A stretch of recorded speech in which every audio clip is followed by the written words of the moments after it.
Hello friends, बहुत बहुत स्वागत है आप सभी का एक बार फिर से सरकारी हट में।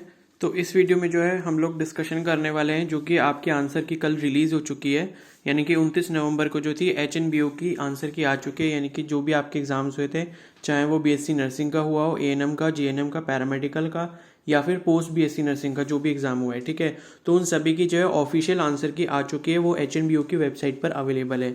लेकिन अभी जो है मैंने खाली BSc नर्सिंग का जो है पेपर चेक करा है, तो उसमें जो है मुझे मतलब काफ़ी आंसर्स गलत लगे। तो उस पे जो है कि किस तरीके से चैलेंज करना है और मतलब किस तरीके से जो है उनको चैलेंज करके मतलब ये बताना है कि भाई जो आपका आंसर की में ऑफिशियली आंसर इस चीज़ का, इस क्वेश्चन का बताया गया वो गलत है, ठीक है। तो वो पूरा प्रोसेस हम देखेंगे और मैं आप सभी को ये सजेस्ट करूंगा कि मतलब ऐसा है कि अगर किसी भी आंसर को आप चैलेंज कर रहे हो तो आपको 200 रुपये की जो है फीस पे करनी पड़ेगी, ठीक है। तो उसकी कंडीशन ये है कि अगर आपका जो चैलेंज है वो मतलब एक्सेप्ट हो जाता है वहाँ पर, मतलब कि आप उनको चैलेंज करते हो और वहाँ ये पाया जाता है कि जो आपका आंसर जो बताया हुआ है वो सही है और जो ऑफिशियल आंसर की में उन्होंने आंसर दिया है वो गलत है। अगर इस तरीके की सिचुएशन बनेगी तो आपने जो 200 रुपये पर क्वेश्चन का जो आपने अमाउंट पे करा होगा वो आपको रिफंड कर दिया जाएगा यूनिवर्सिटी की तरफ से, ठीक है। और अगर मान लो ये पाया जाता है कि आपने जो है मतलब गलत करा है, वो आंसर जो आपने दिया है वो सही नहीं है, उनका जो ऑफिशियल आंसर है वही सही है, तब जो है वो आपका 200 रुपये का जो अमाउंट है वो रिफंड नहीं होगा, ठीक है। तो मैंने सिर्फ वही क्वेश्चन चूज करे जिसमें 100% जो है हमें ये पता है कि आंसर गलत है और ये ऑफिशियल आंसर की में जो है इसका आंसर जो है वो गलत दे रखा है और इसका आंसर जो है कुछ और होना चाहिए, ठीक है, दूसरा ऑप्शन होना चाहिए। तो वो क्वेश्चंस ही मैंने सेलेक्ट करे हैं और बाकी जो थोड़े भी मेरे को ऐसे डाउटफुल लगे वो मैंने सेलेक्ट नहीं करे। अगर आपको उसमें फिर भी लगेगा तो आप अपनी तरफ से उसको चैलेंज कर सकते हो, ठीक है। तो मेरा आप सभी को ये सजेशन रहेगा कि भाई 200 रुपये की फीस पे करनी है, अगर 4-5 क्वेश्चंस भी चैलेंज करने हैं तो एक स्टूडेंट के ऊपर पूरा बर्डन ना आए, इसलिए मैं आप सभी से बोलूंगा कि टेलीग्राम ग्रुप जिसने भी अभी तक ज्वाइन नहीं करा है वो ज्वाइन कर लेना। लिंक जो है मैंने कमेंट सेक्शन में पिन कर रखा है, तो वहां पे जाके आप आपस में ही डिस्कस कर लो कि ये वाला क्वेश्चन आप जो है वो चैलेंज कर लीजिए और ये वाला क्वेश्चन आप कर लीजिए।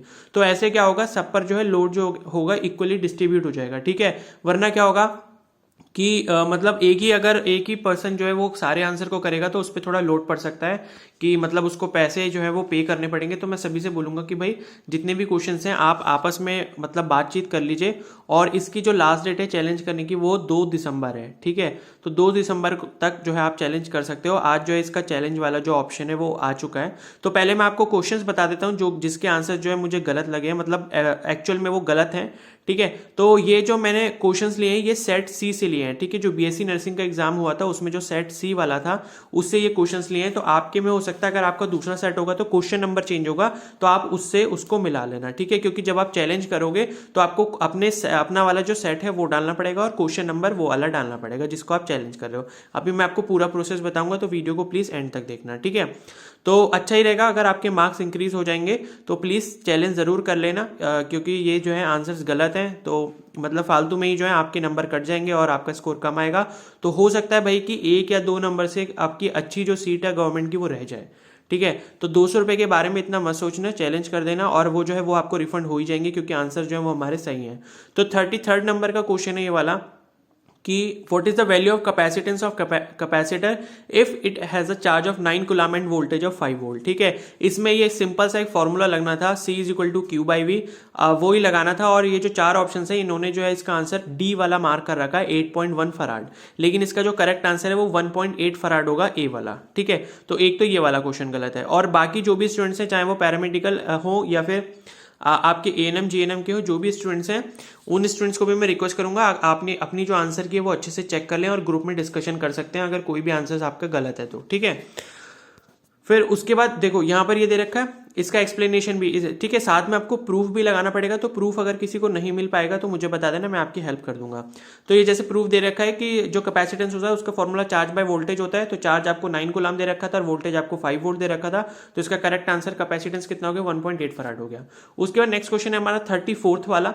तो 34th जो क्वेश्चन दे रखा है इसमें क्वेश्चन है कि an electric field E is present perpendicular to a square plate of side length L, what is a flux passing through the plate. तो कितना फ्लक्स होगा। अब इसका जो आंसर है वो है करेक्ट आंसर एल स्क्वायर ई। ठीक है, अब देखो एल स्क्वायर ई इन ऑप्शन में से कहीं पर भी नहीं है, क्योंकि एल जो है उसके ऊपर स्क्वायर लगना चाहिए था, लेकिन जो 2 है इन्होंने नीचे लगा दिया। ऊपर से बी और सी जो है इन्होंने ऑप्शंस बिल्कुल सेम कर दिए। ठीक है, तो जब इन्होंने ऑप्शन सी गलत दे दिए तो इसका कोई जो है सही आंसर क्यों लगाएगा। ठीक है, और अगर L2E जो इन्होंने लिखा है अगर बच्चा उसको L स्क्वायर ई समझ भी ले तो जो है अगर आपने सी भी आंसर लगाया तो सही है और बी भी लगाया तब भी सही है। जो इन्होंने अपनी आंसर शीट में दिया है वो आपको बी वाला आंसर दिया है। ठीक है, ये सी वाला जो ऑप्शन है ये लिखना चाहते थे एल स्क्वायर बाई ई, यानी कि बीच में स्लैश लगाना भूल गए और इन्होंने बी और सी ऑप्शन दोनों ही सेम कर दिए। ठीक है, तो इसका इन्होंने करेक्ट आंसर बी दे रखा है, लेकिन जिन्होंने सी भी करा है इसका वो इसको चैलेंज करें। ठीक है, जिन्होंने सी बी इसका आंसर कर रखा है। ए और डी वाले तो ना ही करे तो अच्छा होगा, लेकिन जिन्होंने सी कर दिया है तो वो बोल सकते हैं कि भाई बी और सी ऑप्शन सेम है, हमें यही लगा कि भाई ये एल स्क्वायर ई है, तो बी और सी में से हमने कोई भी एक ऑप्शन चूज करना था तो वो हमने कर लिया। तो ये वाला जो क्वेश्चन है ये भी आप चैलेंज कर सकते हो। ठीक है, यहाँ पर इसका क्लैरिफिकेशन दे रखा है कि we know that electric flux is equal to the product of electric field and surface area of surface. तो इस केस में जो है ना आपका एरिया वेक्टर जो है उसके पैरेलल हो जाएगा, तो एरिया जो आपका एल स्क्वायर हो जाएगा स्क्वायर प्लेट का, और ई जो इलेक्ट्रिक फील्ड है तो एल स्क्वायर ई जो इसका करेक्ट आंसर हो जाएगा। फिर उसके बाद एक क्वेश्चन है 39 number of electrons in 1 coulomb charges. तो 1 कूलम चार्ज में इलेक्ट्रॉन्स पूछे गए थे। ठीक है, यहां पर आपको इसका करेक्ट आंसर पहले दिखा देता हूं। तो करेक्ट ऑप्शन जो है मतलब करेक्ट आंसर जो है वो होगा 6.25 इंटू 10 की पावर 18। ठीक है, क्योंकि Q is equal to any से जब आप निकालोगे नंबर ऑफ इलेक्ट्रॉन तो ये आ जाएगा आपका Q बाई ई। तो Q आपका 1 कूलम दे रखा है और E के ऊपर चार्ज होता है 1.6 इंटू 10 की पावर -19। तो जब आप इसको सॉल्व करते हो तो आपका आंसर आता है 6.25 इंटू 10 की पावर 18 इलेक्ट्रॉन्स। इतने इलेक्ट्रॉन्स होते हैं आपके 1 कूलम चार्ज में। अब आप यहाँ ऑप्शन देखोगे तो आपको ऑप्शंस में कोई भी ऐसा ऑप्शन नहीं मिलेगा जिसमें आपका ऑप्शन लिखा हो 6.25 इंटू 10 की पावर 18 इलेक्ट्रॉन। ठीक है, तो इस क्वेश्चन को आप जरूर चैलेंज करिए, क्योंकि ये क्वेश्चन में जो ऑप्शन है सारे ही ऑप्शन जो है वो गलत है। तो अगर मान लो किसी ने भी अटेम्प्ट करा है, अगर वो ये बोलते हैं कि भाई जिसने अटेम्प्ट करा होगा उसको मार्क्स मिलेंगे या फिर सभी को नंबर मिलने चाहिए। ठीक है, तो अटेम्प्ट तो सभी करके आएंगे क्योंकि नेगेटिव मार्किंग नहीं थी, तो इसके जो मार्क्स है वो सभी को मिलने चाहिए। ठीक है, तो ये वाला जो क्योंकि क्या होगा इन्होंने जो अपनी तरफ से आंसर मार्क किया है वो करा है 6.25 इंटू 10 की पावर 21।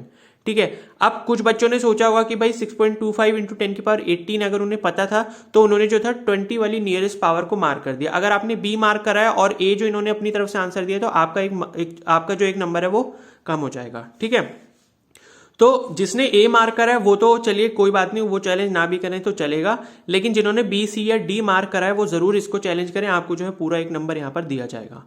ठीक है, क्योंकि एक एक नंबर से ही आपकी सीट जा सकती है, इसलिए प्लीज इस चीज का ध्यान रखना। सिर्फ 2 तारीख तक का टाइम है तो जल्दी से जल्दी इसको कर लेना। ठीक है, तो ये मैंने आपको इसकी एक्सप्लेनेशन बता दी। एक फिर ये वाला क्वेश्चन है। ठीक है, the following compound is a component of which of the following. तो ये आपको कंपाउंड का स्ट्रक्चर दे रखा था। ये आपका बीटा डीऑक्सीराइबोस ये जो शुगर है पेंटोज शुगर है उसका स्ट्रक्चर दे रखा है। तो ये आपका डीएनए का कंपोनेंट, ठीक है, डीएनए का कंपोनेंट है। ठीक है, मैक्सिमम स्टूडेंट्स ने मतलब 80 to 90% स्टूडेंट ने डीएनए का आंसर जो है वो मार्क किया है, लेकिन इन्होंने जो करेक्ट आंसर दिया अपनी तरफ से वो दिया है ऑप्शन डी यानी कि ग्वानिन। तो ग्वानिन जो है वो इसका आंसर नहीं होगा, क्योंकि ग्वानिन में जो है नाइट्रोजन भी प्रेजेंट होता है। ओके, क्योंकि मैंने अभी देखा, क्योंकि मुझे भी इसमें डाउट हो रहा था।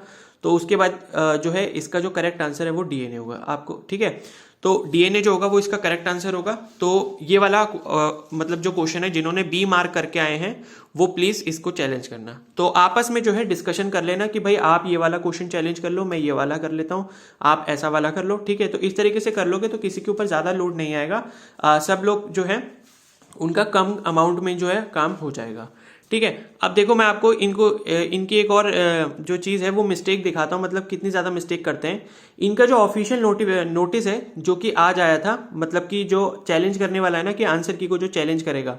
ठीक है, तो इन्होंने क्या लिखा है देखो, महत्वपूर्ण सूचना, विश्वविद्यालय द्वारा राजकीय नर्सिंग ये सब लिखा है। ठीक है, पैरामेडिकल का आयोजन दिनांक इतने से इतने किया गया। ओके, फिर उसके बाद देखो सेकंड पैरा में जो इन्होंने थर्ड लाइन दी है, मतलब सेकंड लाइन से थर्ड लाइन कि अपलोड की गई उत्तर कुंजी में दिए गए उत्तर पर आपत्ति है तो अभ्यर्थी साक्ष्य के साथ दिनांक 2/11/2021 दोपहर 1 बजे तक विश्वविद्यालय की वेबसाइट पर ऑनलाइन माध्यम से नियमानुसार अपनी आपत्ति दर्ज कर सुनिश्चित कर सकते हैं। दिनांक 2/11/2021 दोपहर 1 बजे के उपरांत किसी भी अभ्यर्थी का आपत्ति पर विचार नहीं किया जाएगा। ठीक है, अब आप ये देख लो कि इन्होंने क्या बोला 2/11, ठीक है। अब इन्हें पता ही नहीं है कि भाई हम इतना इंपॉर्टेंट नोटिस लिख रहे हैं, कम से कम एक बार डेट को चेक कर लें कि भाई ये 2/12 हो गई, क्योंकि 2/11 तो कितने दिन पहले जो निकल चुकी है, आज 30/11 हो चुकी है, 28 दिन पहले ही बीत चुके हैं, और ये इन्होंने जो अपने नोटिस में लिखा है वो लिखा है 2/11, ठीक है। और नीचे देखो नोटिस प्रकाशन तिथि भी लिखी है 29/11। तो इन्हें ये नहीं पता है कि भाई जिस दिन हम नोटिस निकाल रहे हैं उससे पहले की डेट का हम मतलब आखिरी डेट दे देंगे।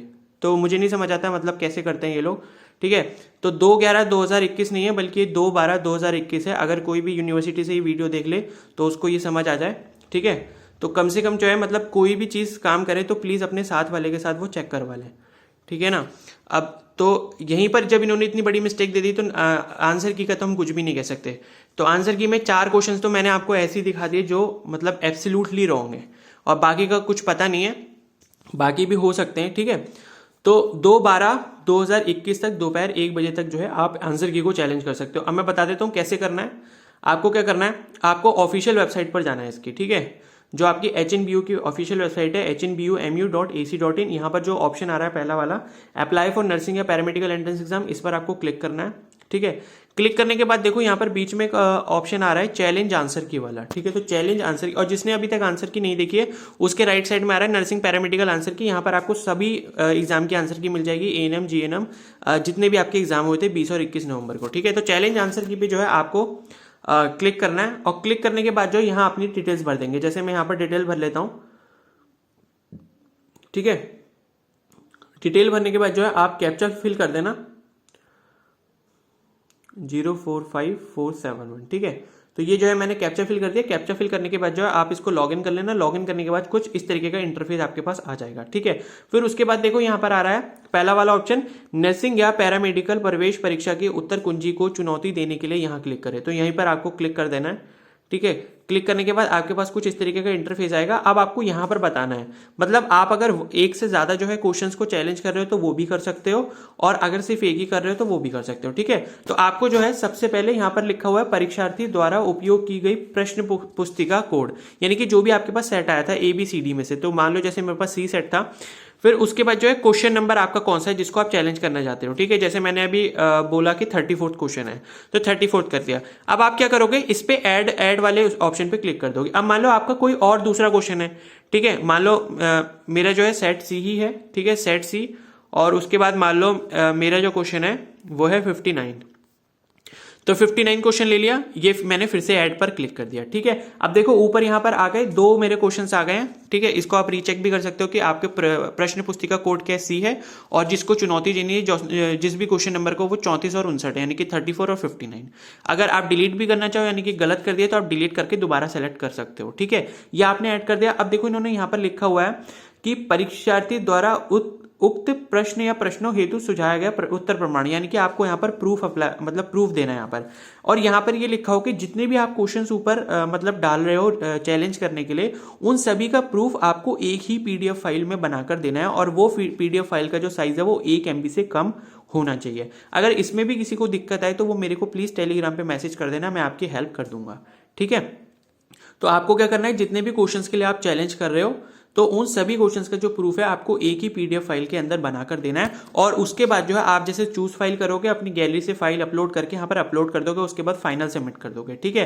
फिर फाइनल सबमिट करने के बाद जो है आपको फीस पे करने के लिए बोलेगा, जितने भी नंबर ऑफ क्वेश्चन होंगे उसके हिसाब से 200 पर क्वेश्चन है, 200 रुपीज पर क्वेश्चन, तो आप फीस पे कर दोगे। उसके बाद जो है आपका जो है मतलब जो भी आप चैलेंज करना चाहते हो वो आपका जो है ऑब्जेक्शन वहां पर हो जाएगा, ठीक है। तो इस तरीके से जो है इसको फाइनल सबमिट कर देना, और उसके बाद जो है ये 2 तारीख तक इन्होंने बोला, तो यानी कि उसके नेक्स्ट डे जो है वो आपको रिजल्ट भी उसका बता देंगे कि क्या हुआ है, ठीक है। तो इस तरीके से जो आप इसको चैलेंज कर सकते हो। और मैं सभी से बोलूंगा कि भाई जिन्होंने करेक्ट आंसर मार्क किया है और उनका आंसर शीट में आंसर जो है वो गलत है, जो अभी मैंने क्वेश्चंस डिस्कस करे उन क्वेश्चंस में से, तो वो प्लीज जो है इस आंसर की को चैलेंज कीजिए, ताकि 1 नंबर भी, क्योंकि बहुत ज्यादा इंपॉर्टेंट हो सकता है। क्योंकि मैंने बताया था कि काफ़ी सारे स्टूडेंट्स ऐसे थे लास्ट ईयर जिनके 41 मार्क्स थे, लेकिन वो डेट ऑफ बर्थ के चक्कर में रह गए थे। ठीक है, तो 42 वाले सबका सिलेक्शन हो गया था, लेकिन 41 मार्क्स में से आधों का हुआ था और आधों का नहीं हुआ था। क्यों? क्योंकि वहां पर सीट्स खत्म हो गए और उसके बाद जिसकी डेट ऑफ बर्थ मतलब जो एज में छोटा होगा उसको सीट नहीं मिल पाई। तो अगर आपका 1 मार्क्स भी बढ़ता है तो बहुत ज्यादा इंपॉर्टेंट है। ठीक है, तो इसको प्लीज जरूर कर लेना और आपस में डिस्कशन आप लोग कर लो कि भाई हम लोग जो है एक एक क्वेश्चन कर लेते हैं कि ये वाला क्वेश्चन नंबर आप चैलेंज कर लो, ये मैं कर लेता हूँ। ठीक है, तो इस तरीके से कर लो, उसमें सभी का जो है फायदा हो जाएगा।